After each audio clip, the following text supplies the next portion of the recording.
Now, Anand, clear. can you please explain this example? Yes. So typically, now let's assume that there is an organization with 100 salespeople, right? So let me just draw that here and then show you, right? I'm going to. Suppose you have the Canada region and the US region, right? Suppose you have a sales director here or sales VP of sales, right? And then there is a sales manager for Canada. There is a sales manager for Canada, right? And then you have sales rep in each of these. Okay, so there are 4 sales representatives. 2 are working on the Canada region, 2 are working on the US region. Okay, each of these sales reps have a sales manager, and these 2 sales managers report to the VP of sales, who is heading the North America region, right?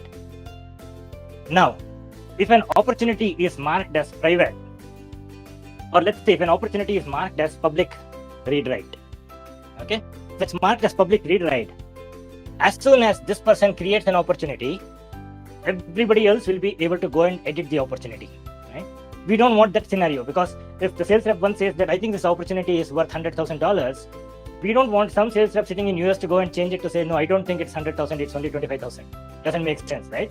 So then that scenario is not good. We also don't want anybody else to be able to see the opportunity.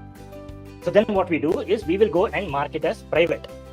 So when we mark it as private, opportunity 1 created by sales rep 1 can be seen only by sales rep 1 to start with. Okay, but if we enable the role hierarchy, okay, there's a checkbox that says, okay, enable permission via role hierarchy. When we do this, this opportunity will be visible to sales rep 1, sales manager, VP of sales, just these 3 people.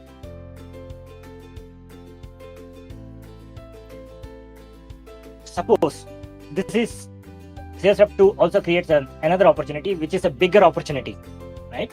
So then it is, if it's required that the sales rep 1 also needs to pitch in and help.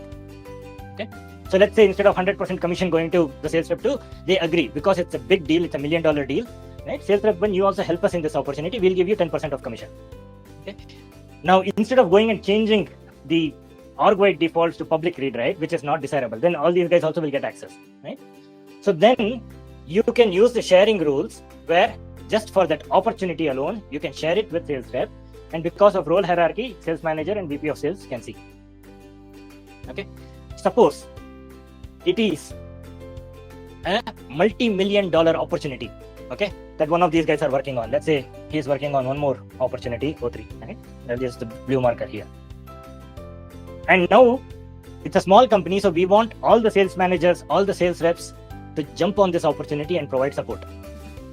Okay, then there is a way where you can share it with a group. So you can have this entire team part of a group, and then you can share this opportunity with a group. So whoever is part of that group will have access to that opportunity. So this is how you open up access without touching organization-wide defaults or without having to create a new profile.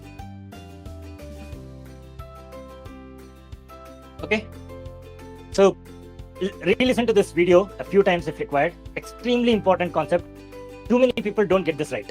Okay, so that's where it can basically lead to erroneous implementations. Hence, getting this super strong means you already have an advantage over many people, right? So like you should basically be able to pinpoint where the problem is. Okay, so this will basically help. Okay. So then we need to ask those questions. Okay, the first question you ask is there anyone in this organization who should not at any point of time have access to the opportunity record? If the answer is yes, okay, let's mark it private. Now you tell me, when we create an opportunity, how do you want to give access, right? Do you want to make sure that automatically the managers are able to see the subordinates, opportunities, and other records? Yes, we'll enable role hierarchy. Same thing goes for tasks that we created, right? Custom objects, standard objects, the principles are the same. Okay.